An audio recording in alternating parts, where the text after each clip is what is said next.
بسم اللہ الرحمن الرحیم۔ شروع اللہ کا نام لے کر جو بڑا مہربان نہایت رحم والا ہے۔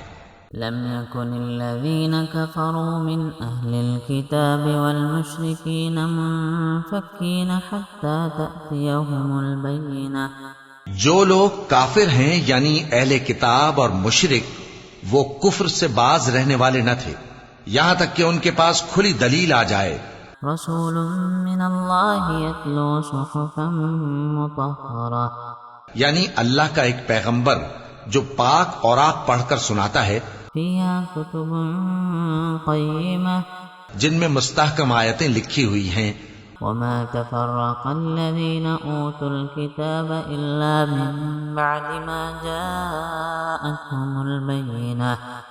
اور اہل کتاب جو فرقوں میں بٹے ہیں تو دلیل واضح کے آنے کے بعد ہی بٹے ہیں۔ وما أمروا إلا ليعبدوا الله مخلصين له الدين حنفاء ويقيموا الصلاة ويؤتوا الزكاة وذلك دين القيمة۔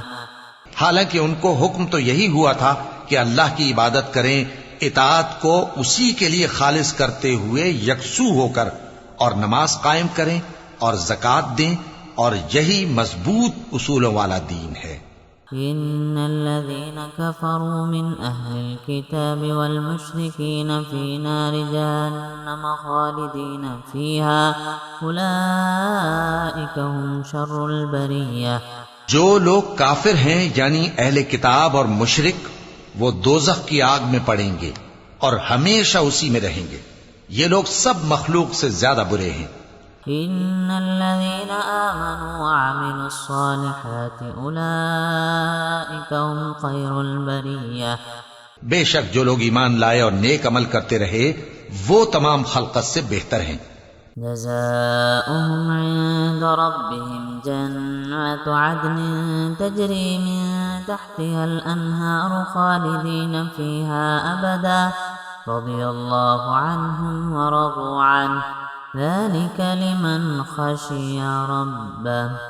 ان کا صلہ ان کے پروردگار کے ہاں ہمیشہ رہنے کے باغ ہیں جن کے نیچے نہریں بہ رہی ہیں، ہمیشہ ہمیشہ ان میں رہیں گے، اللہ ان سے خوش اور وہ اس سے خوش۔ یہ صلہ اس کے لیے ہے جو اپنے پروردگار سے ڈرتا ہے۔